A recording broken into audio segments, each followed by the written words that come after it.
Well, let's do day 4 of 5 on the 10 women of the Bible, and we are studying the life or the character or the example of Sarah.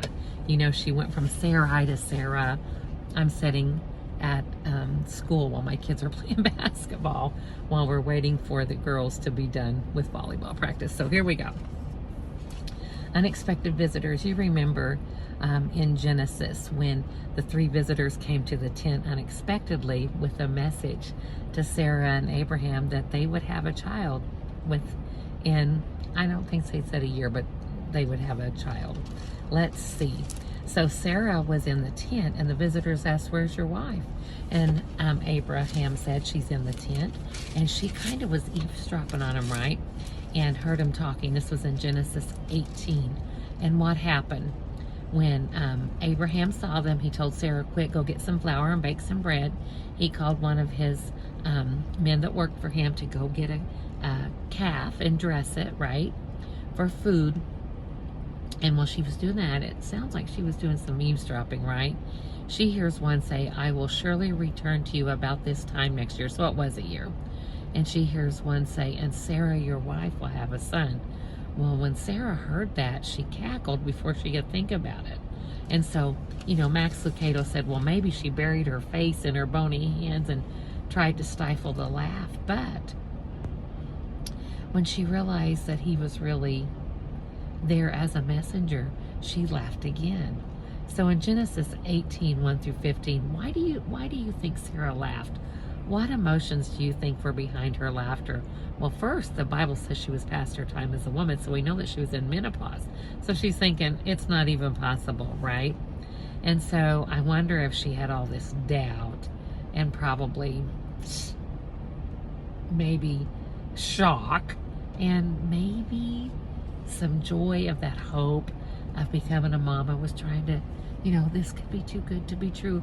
I've been disappointed so many times, I can't let myself get excited, right? All those emotions.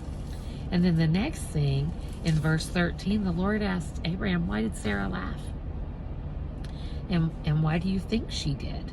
You know, usually when God asks a question, he's communicating a lesson. So what lesson do you think he was trying to teach Sarah? Maybe to trust when there's no other possible way, that it has to be God because it's become impossible. And then the third question asked here is, why does Sarah lie about laughing in verse 15? She lied when she was questioned and said, "I didn't laugh." So I thought about that for a minute, and her attitude when she laughed in verse 12 was like, right, that's hilarious. And then in verse 15, she's like, no, I didn't lie. I think she had a few moments to start wrapping her brain around that, right?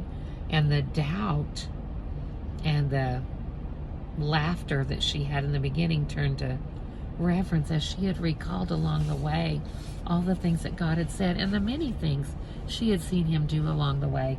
So now she was like, you know, a reverent fear of God that, oh, if that's him, I'm not going to laugh at what he says because surely what he says he will do, right?